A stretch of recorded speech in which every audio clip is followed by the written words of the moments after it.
Okay, and I'm going to move on again. Okay, so hopefully you were a little bit convinced at this point, even though I've kind of gone over it very quickly, about why games might have potential in terms of education. I think when we're talking about assessment, which is what I'm going to go on to talk about in a bit more detail now, it's important also to recognise that the models of use are really, really varied. That it is not simply a classroom full of children using Nintendo DSs, nor at the other end of the scale is it a training room full of people using computers. There's a whole variety of ways in which games get embedded and used in formal and informal settings. Now, because I'm going to talk about assessment, I'm going to limit this really to formal settings. And there's many, many different models. So this is both in terms of how games get created for certain situations and how they get used in practice. And I think these are really important because they impact on the types of assessment that are appropriate and can be used. So, very briefly, options for creating games might include using existing games, things like commercial off-the-shelf games or educational games. Thanks, Lindy. I'm going to have a look at. I probably won't stop to have a look at it now, although I'm quite tempted. But thank you very much.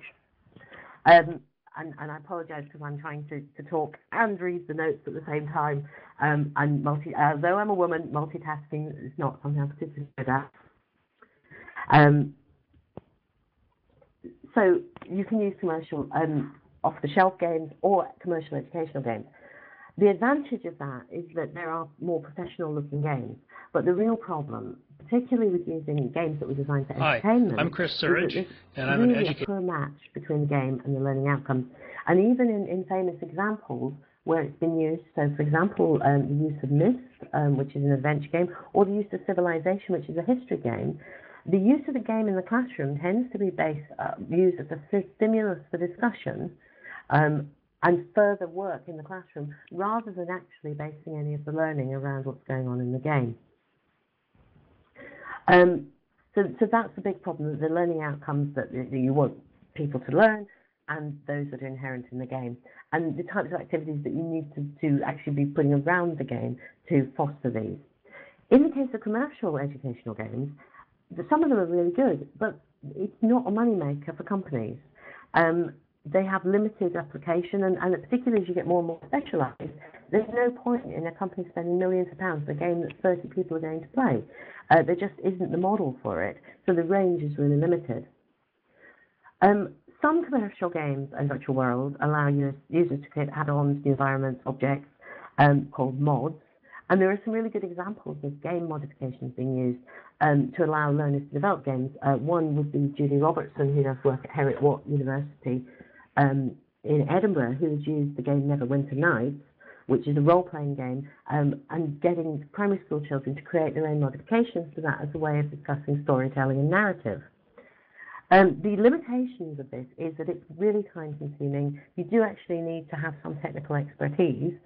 And again, you've got the problem of the link between the curriculum and the learning outcomes that are inherent in the game itself. And it's limited in terms of genre. So typically it tends to be only role-playing games that allow this type of modifications.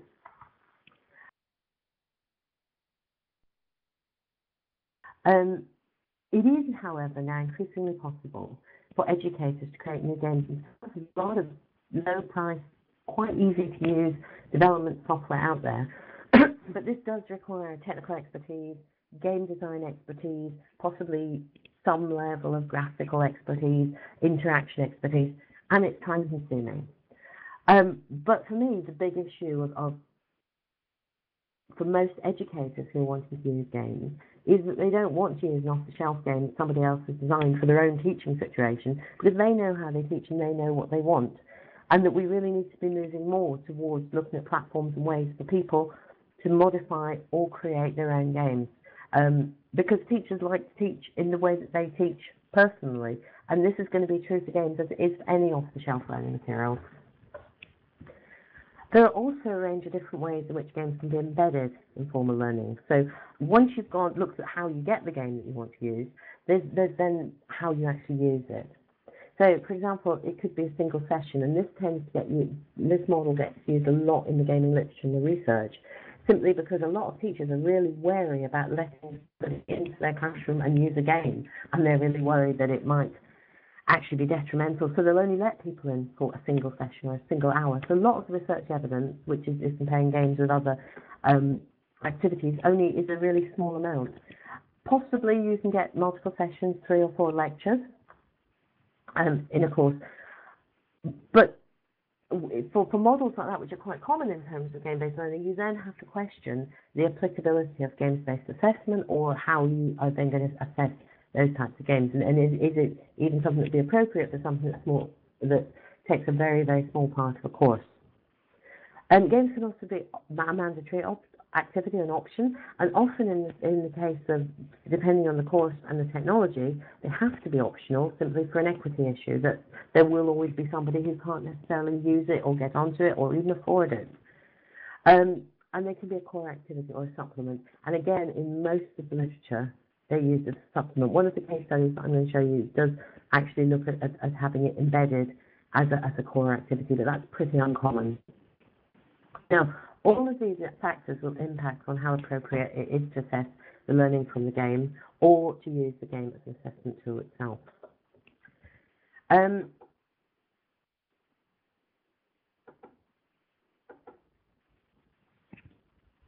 Okay, I'm just on the wrong slide now. Now, when I was starting to think about game-based learning assessment, and because I watched Excuse me. Yeah, sorry. Nick, is Amanda still got her hand up for a question? Yes, I do. I'm actually from language teaching at the language area, and they actually use games a lot, even in the classroom. So I'm wondering if you've kept this in mind, or maybe the situation is different in the UK. I know that there are some areas, for instance, business as well uses them a lot. Language teaching uses them a lot, because essentially in languages, games offers the opportunity to practice, and so it offers a kind of structured context. For that type of area, you may be looking more at the model of embedded into the course. I'm not saying that any of these don't exist, but simply that how games are used has to impact upon how they're assessed, and that's kind of the point I was making it here. Does that make sense? Are you happy with that? Yes. Okay, brilliant. Okay, so when I was looking at, I watched the last talk on games-based learning and assessment, mainly because I just didn't want to start repeating everything that was there. But I did notice that there was some kind of assumptions made in that about how games, that it was really talking about assessment in games or using games for assessment, rather than looking at the bigger picture. And that's when I started thinking, well, what do I actually mean by games-based learning and assessment? Because there are very few examples of games being used to assess and then not being used to teach, although I do have one in one of the case studies. But actually, most of the examples are about assessment of game-based learning. And this is when I started sort of doing a diagram and came up with this model. And the reason I wanted to show this matrix is really to point out that game-based learning assessment actually can mean different things to different people. So I wanted to use this diagram to make what I think is an important distinction.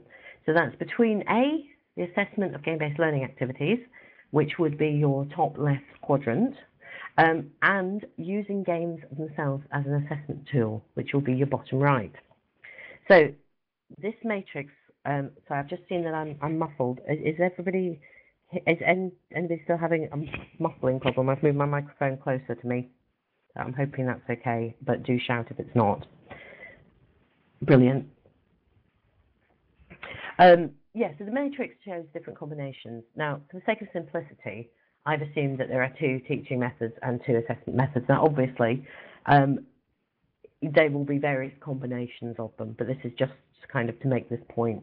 So 2 teaching methods, game-based and traditional. And by traditional, I mean anything that isn't game-based. So it is possibly a bit of a misleading term, because it could be a modern and innovative teaching method, but it's